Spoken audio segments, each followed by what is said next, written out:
자, 오늘 같은 경우에는 저희가 어떤 주제들로 좀 이야기를 나눠볼까요? 네, 오늘은 리플 얘기 너무 많이 하는 것 같긴 한데 네. SEC와 리플 소송에 대한 얘기를 풀어보려고 하고요. 그 부분에 대해서 아마 또 말씀드리겠지만 워낙 관심들이 많으시죠. 또 우리나라 분들도 홀더 분들이 많으셔서 그래서 아마 리플과 SEC 소송 얘기를 좀 풀어보려고 합니다. 네, 좋습니다. 자, SEC와 리플의 소송, 그리고 SEC가 결과적으로 소송을 철회했다. 이런 소식들이 좀 전해지면서 시장에서 또 한 번 변동성이 나왔습니다. 하지만 그 이면에 우리가 다양한 이야기들을 나눠봐야 될 것 같은데 일단은 타임라인적으로 좀 준비를 해볼게요. SEC와 리플의 소송이 진행이 되게 된 그 근본적인 배경이 무엇이었을까요? 네, 일단 시점은 벌써 2020년 12월이니까 오래됐죠. 벌써 좀 있으면 5년이 지났는데 그래서 벌써 저도 그때 소송했을 때 저도 이제 여기 말고 다른 방송에서 말씀드렸던 적이 있는데 아마 왜냐면 기본적인 부분은 그때는 이제 워낙 강성인 이제 게리 겐슬러가 있을 때였으니까 기본적인 부분은 기존 금융권 이제 증권을 하는 SEC 관점에서 보면 디지털 자산 쪽 부분들은 어떤 새로운 세력이긴 한데 그걸 어떻게 누를 수밖에 없는 구조로 되어 있는 거죠. 본질적인 부분은 이따 또 말씀드리겠지만 기존 금융권 리거시 관점에서 보면 새로 나오는 것들이 이거는 위험해, 이건 증권일 것 같아. 다 그러니까 SEC와 CFTC가 아직은 정립되기 전이라서 그때는 워낙 SEC가 힘을 셀 때라서 본질적인 부분은 SEC가 이건 다 우리 나우바리 같은 느낌으로 방송을 잘 적합하지 않을 수 있는데 이 영역에서는 이건 증권 같아 리플이 그래서 리플은 증권이니까 우리 영역으로 들어와야 돼라고 하는 부분이었습니다. 좀 더 말씀드리면 SEC가 2020년 12월 리플에 대해서 그 경영진이 있습니다. CEO 브랜드 갈링하우스와 공동 창업자 크리스 라슨을 상대로 소송을 제기하게 되었습니다. 소송의 주요 배경은 리플 XRP라는 암호화폐를 통해서 약 13억 달러 규모의 미등록 증권을 판매했다는 증거입니다. 아까 말씀드렸지만 이거는 증권이야라고 얘기했던 거예요. SEC는 XRP가 분산된 블록체인 자산이 아니라 리플이라는 중앙화된 기업에 의해서 관리되는 증권이야라고 판단했습니다. 그래서 그때 당시도 비트코인은 완전 탈중앙화기 때문에 이건 증권이 아닌 거 확실해라고 했었고요. 근데 리플은 중앙화된 그 기업 구조로나 이거 발생된 거 봤을 때는 이거에 대해서는 증권이라고 했던 것이 이제 판단을 해서 그때 가장 소송이 시작된 배경이라 시작된 보시면 될 것 같습니다. 이거는 비트코인은 증권이 아닌 건 내가 확실히 알겠어.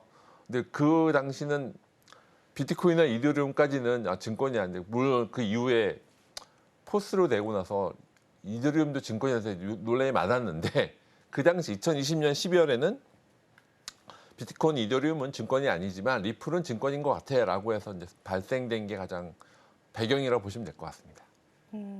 결과적으로 리플의 증권성 여부를 두고 우리가 이런 소송이 이어져 왔다라고 볼 수가 있는데 그러면은 이제 만약에 우리 이번 시장에 참여했던 투자자분들께서는 사실 이런 타임라인들에 대해서 생소하실 것 같아요. SEC가 왜 그 리플을 증권이다라고 지정을 했을까요? 앞에 말씀드렸지만 이제 보통 SEC가 이제 증권을 담당하는 리거시 금융 체계 갖고 있는데 그 당시는 그때 게리 겐슬러가 나중에 말을 했잖아요. 한참 다 나중에 ETF 승인했지만 그 당시에는 굉장히 강성적으로 강경하게 이 시장에 대해서는 위험합니다. 막 그렇게 얘기해서 메시지를 했을 때였고요.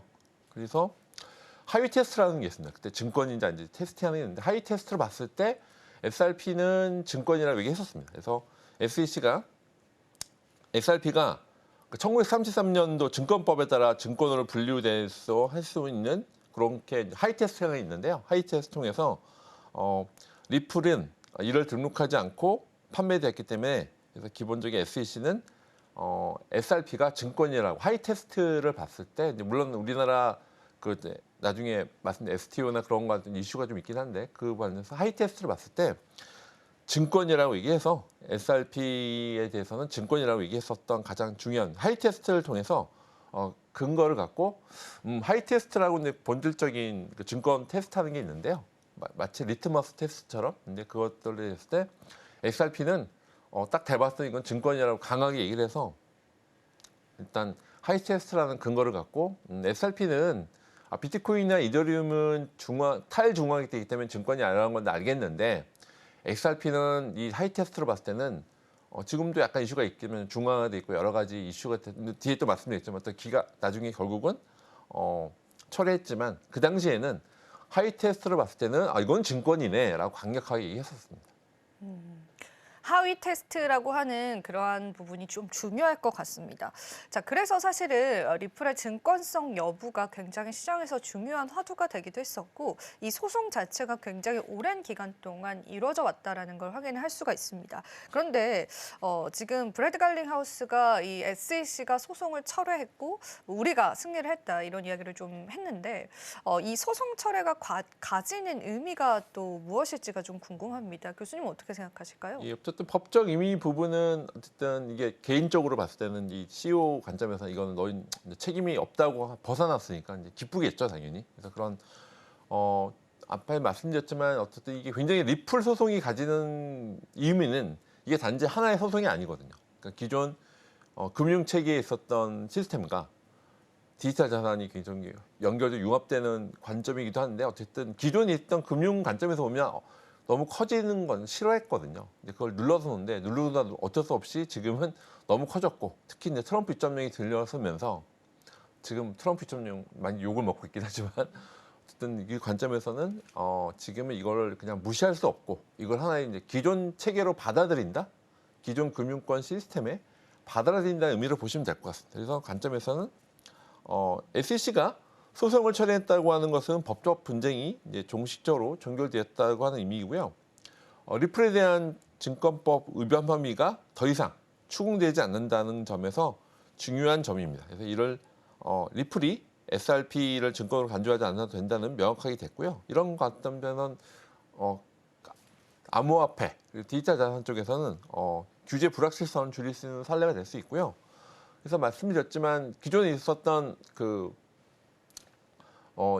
당장은 그 CEO들이나 그쪽은 이제 당장 책임을 면하니까 좋은 부분이 있는데요. 그런 관점 말고도 전체 암호화폐 생태계 관점에서 보면 이제 앞으로는 SEC의 영향력이 SEC의 어떤 힘이 이번에 또 폴 앤더슨 바뀌었으니까 그래서 아무튼 층크리트로 되겠다고 하는 어떤 신호탄 이미 반영이 됐지만 이번에 실제 결과가 나올 수 있는 하나의 단초라고 보시면 될 것 같습니다.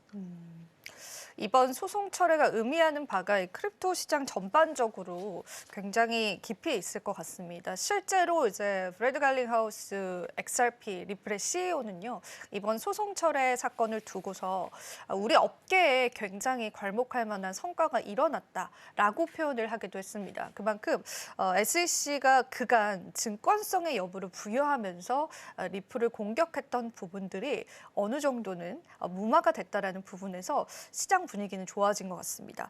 그러면은 SEC가 갑자기 이렇게 소송을 철회한 이유도 굉장히 궁금합니다. 어떤 연유에서였을까요? 가장 중요한 포인트는 뭐 트럼프 2.0이 이제 들어선 게 큰 영향이기도 한데요. 그러니까 크게 이제 말씀을 드리면 첫 번째는 2023년 7월 법원의 판결에서 SRP의 2차 시장 거래가 증권으로 간주되지 않는다고 하는 것이 SEC가 이제 그 당시 뭐냐면 기관 투자자들이 한 것들에 대해서는 이거는 증권일 수 있어라고 남았지만 개인 시장에 대한 거는 아예 그냥 이건 증권이 정확하게 얘기했었거든요. 2023년 7월에 법원 판결에서 이미 나왔어서 2차 시장의 거래가 증권으로 간주되지 않는다 결정된 점이 SEC의 입장을 약화시켰을 가능성이 있고요. 두 번째는 앞에도 말씀드렸지만 정치적 압력 또는 새로운 행정부가 규제 우선순위가 지금은 바이든 정부에는 굉장히 규제를 많이 했지만 트럼프 2.0은 트럼프 자체도 그렇고 이제 말씀드린 페이팔 마피아 그룹도 그렇고 상원 하원 다 지금 공화당이 잡고 있거든. 거기 굉장히 다 층크리토라서 얼마나 압력을 받았겠습니까? 지금 이번에 우리나라 헌법재판소에서 이번에 중요한 판결 있을 때 워낙 압력이 있다 없다 그런 얘기처럼 미국도 얼마나 다 그런 관점에서 보면 많은 정치적인 부분에서도 압력이 당연히 있었을 거라 느껴지고요. 세 번째는 이걸 소송을 유지했을 때에 대한 ROI라고 할 거예요. 실제 이익이 소송 유지를 했을 때 자원 소모가 큰데 이거에 따른 실익이 적었다 판단이 돼서 종합적으로 SEC가 그냥 철회할게. 그냥 너무 이게 아마 전체 행정부도 바뀌고 실제 앞에 이제 법원도 그렇고 실제 전체적인 이거를 유지했을 때 이익이 없을까 판단이 들어서 그리고 또 SEC 또 수장이 바뀌었잖아요. 포렌키스가 가이드라인 전체적인 가이드는 있은지는 제가 이렇게 단언할 수 없지만 종합적으로 봤을 때는 SEC가 이거를 계속 끌고 나가기 어렵다는 사실은 거기에 대한 전망이 많았었는데 실제로 이번에 철회하게 됐다고 보시면 될 것 같습니다. 실제로 이 소송을 계속 진행하는 과정에서 SEC 쪽에서도 많은 인력들과 또 많은 비용들이 소모가 될 텐데 그런 부분들이 굳이 필요할까라는 그런 관점들도 있었던 것 같습니다. 사실 이제 전반적인 시장 자체에 이제 트럼프 행정부가 들어오면서 친암노화폐적인 기조들이 들어왔던 것도 좀 영향이 있었던 것 같아요. 그 부분들도 같이 살펴보시면 좋겠고요. 자, 그러면은 XRP 리플 쪽에서는 이번 철회에 관해서 어떤 입장들을 표명하고 있는지 앞서서도 제가 살짝 언급을 드렸지만 조금 더 자세히 한번 이야기 네. 들어보겠습니다. CEO가 이거는 뭐 우리만의 승리가 아니다. 전체 커뮤니티와 전체 디지털 자산, 암호화폐 자산의 승리 말씀했다고 얘기 전해주셨는데 마찬가지로 저도 동의합니다. 그러니까 사실은 이거는 하나의 그냥 소송은 아닌 거라고 느껴져요. 왜냐하면 그 당시 벌써 처음 시작하면서 5년 가까이 됐는데 그때부터 업앤다운이 있었고 많은 이슈들이 있었는데 지금 보면 본질적으로 보면 전체 단지 XRP나 커뮤니티에 대해서 끝나지 않고 전체 디지털 자산, 암호화폐 자산이 앞으로 커질 거라고 하는 반증이기도 해서 브랜디 갈리카우스는 이제 소송 철회에 대해서 앞에서 말씀드렸지만 리플과 XRP 커뮤니티의 승리라고 간주한다고 밝혔고요. 이것들에 대해서는 단지 SEC가 그냥 악재를 하고 있었다고 끝난 비판을 많이 했었고요. 이런 관점이 리플의 사업 확장하고 미국 내 입지를 강화하게 될 계기가 됐다 강조했습니다. 그러니까 사실은 리플이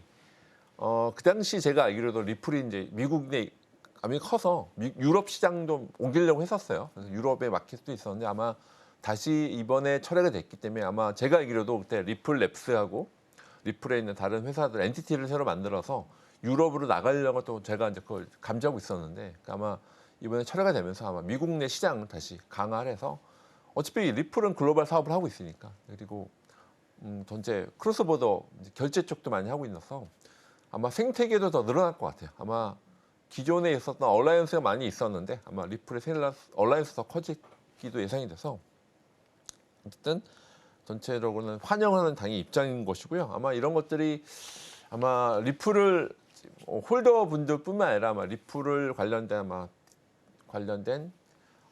파이낸스 쪽에서도 좀 환영을 하실 것 같고 이런 것들 아마 좀 몇 번 말씀드렸지만 이제 기존 리거시 금융과 디지털 자산이 연결 융합되는 아마 좀 촉발되는 또 하나의 계기가 되지 않을까라도 기대를 하고 있습니다.